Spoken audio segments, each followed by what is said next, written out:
স্বাধীন বাংলাদেশে কাজের টাকার জন্য এই রাস্তায় বিক্ষোভ করতে হচ্ছে, মানববন্ধন করতে হচ্ছে।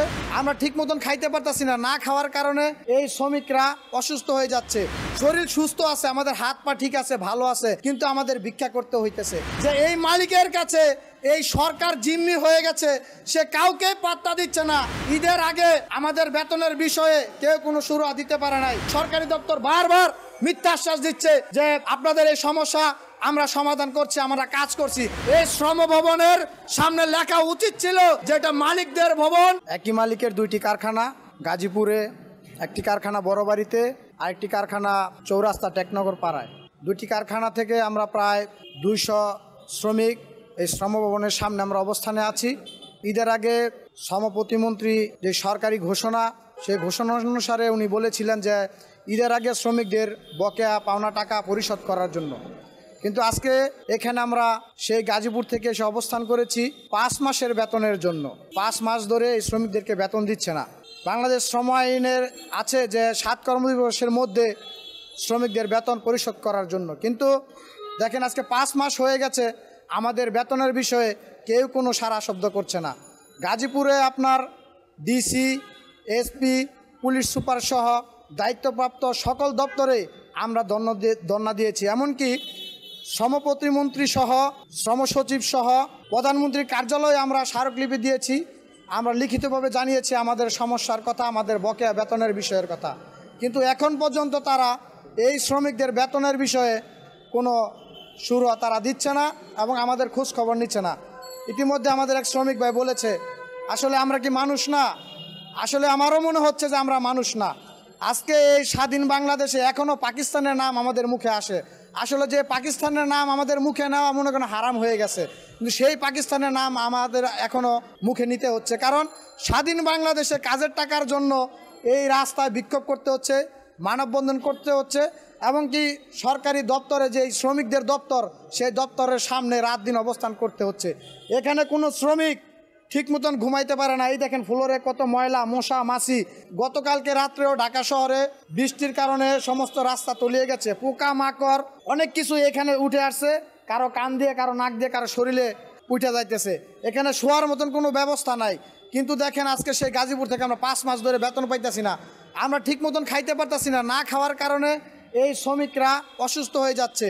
এদের সামনে দান বক্স আছে, মানে সহযোগিতার বাক্স, এটা নিয়ে আমরা রাস্তায় দাঁড়ায়া মানুষের কাছ থেকে 2 টাকা, 4 টাকা, 5 টাকা চাইয়া আমাদের খাইতে হইতেছে। আজকে আমাদের শরীর সুস্থ আছে, আমাদের হাত পা ঠিক আছে, ভালো আছে, কিন্তু আমাদের ভিক্ষা করতে হইতেছে। এই ভিক্ষা করার জন্য দায়ী কারা? এই ভিক্ষা করার জন্য দায়ী হয়েছে তারা যারা আইন রক্ষা করার জন্য সরকার যাদেরকে দায়িত্ব দিয়ে, যাদের চাকরি এখানে দিয়েছে, এবং এই শ্রমিকদের টাকায় যাদের বেতন হয়, তাদের দায়িত্ব এই আইনকে রক্ষা করার জন্য। কিন্তু আমরা দেখতে পাচ্ছি একজন মালিকের কাছে আজকে 3 মাস ধরে শ্রমিকরা বিভিন্ন দপ্তরে ধর্ণা দিয়ে যাচ্ছে, এখন পর্যন্ত কোনো শুরু হচ্ছে না। এই ক্ষেত্রে আমরা শ্রমিকরা যদি বলি যে এই মালিকের কাছে এই সরকার জিম্মি হয়ে গেছে, সে কাউকে পাত্তা দিচ্ছে না, সেই বিষয়টা যদি আমরা বলি যে আইজিডিসির পাত্তা নাই, সরকারকে পাত্তা দিচ্ছে না, মালিককে পাত্তা দিচ্ছে না, এই কথা নাকি আমাদের ভুল হচ্ছে। যদি পাত্তাই যদি না দিত, তাহলে আজকে মন্ত্রণালয়ে মিটিং করে এই মালিকের কানে পানি ঢুকানো যায় না, শ্রম ভবনে মিটিং করে মালিকের কানে পানি যায় না, তাহলে আমরা কি ভাববো? আপনারা কি অসহায় হয়ে গেছেন?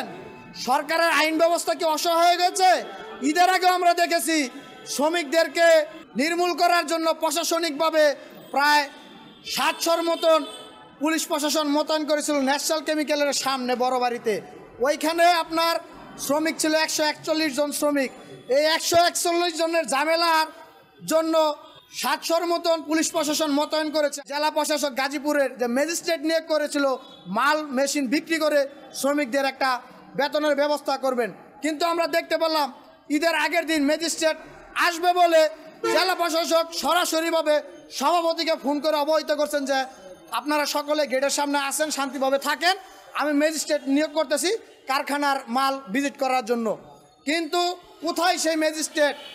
সেই ম্যাজিস্ট্রেট আর আসলো না। ঈদের আগে আমাদের বেতনের বিষয়ে কেউ কোনো সুরাহা দিতে পারে নাই। গাছা থানা থেকে ওসি স্যার এসেছিল, এসে বলেছিল যে আপনাদের বেতনের বিষয়ে আমরা কিছু এখন করতে পারছি না, আপনারা যান, ঈদের পরে এটার একটা সমস্যার সমাধান আমরা করব। কিন্তু সেই ঈদের আগে 2 দিন আগে আমরা কারখানার সামনে বেতনের আশায় ছিলাম। আমাদের এক শ্রমিক ভাই বাবুল ভাই, তার ছেলে ঈদের 2 দিন আগে হাসপাতালে রোড অ্যাক্সিডেন্ট করে ভর্তি ছিল। হাসপাতাল থেকে ফোন করেছিল বাবুল ভাইকে যে হাসপাতালে যায় তার ছেলেকে দেখার জন্য, কিন্তু বাবুল ভাই সেখানে যাইতে পারে নাই। কেন যাইতে পারে নাই? হাসপাতালে গেলে অর্থের প্রয়োজন আছে, অর্থ ছাড়া তার ছেলের পাশে কিভাবে সে দাঁড়াবে? সে বেতন পাবে, কারখানায় ঈদের বোনাস পাবে, সে আশা সে রাজপথে ছিল। আমাদের সাথে তার পাওনা টাকার জন্য আন্দোলন করেছিল, আমাদের সাথে বসে অজস্র কেঁদেছিল।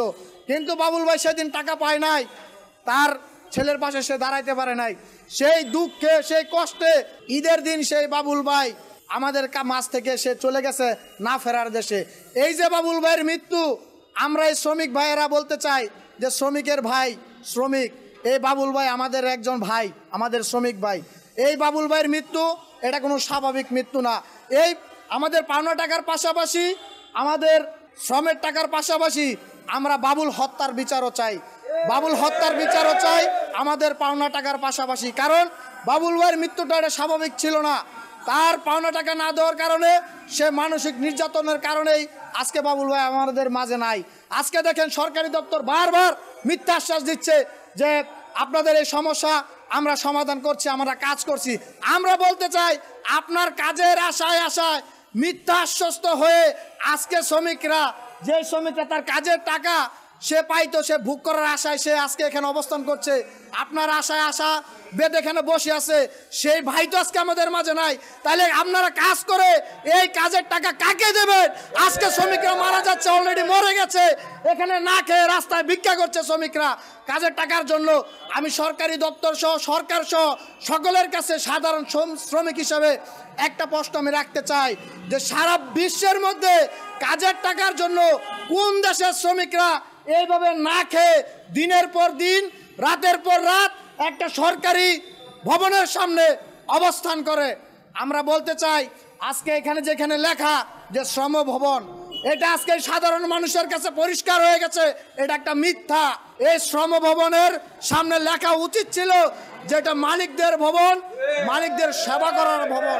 এখানে নিরীহ শ্রমিকদের কোনো জায়গা নাই। তাই সর্বশেষ আমি বলতে চাই এই আন্দোলনের মধ্য দিয়ে, এই অবস্থানের মধ্য দিয়ে, আমাদের পারিবারিক অশান্তির কারণে এবং দুর্ভোগের মধ্য দিয়ে শুধু একটা বলতে চাই যে আজকে শ্রমিক শ্রেণী এখানে এসে বুঝে গেছে যে তাদের কোনো ঠাঁই নাই, তাদের কোনো দাম নাই। তাই আজকে এখানে আমাদের আরেকটা লড়াই আমরা লড়তে চাই, আরেকটা সংগ্রাম আমরা করতে চাই, যে সংগ্রামের মধ্য দিয়ে এই সমস্ত শ্রমিকের মুক্তি হবে। এই জন্যই আমাদের ঐক্যবদ্ধ একটা আন্দোলন করতে হবে, সেই আন্দোলন সারা বাংলাদেশে ছড়িয়ে দিতে হবে। এই বলে আমি আমার কথা শেষ করছি। দুনিয়ার মজদুর।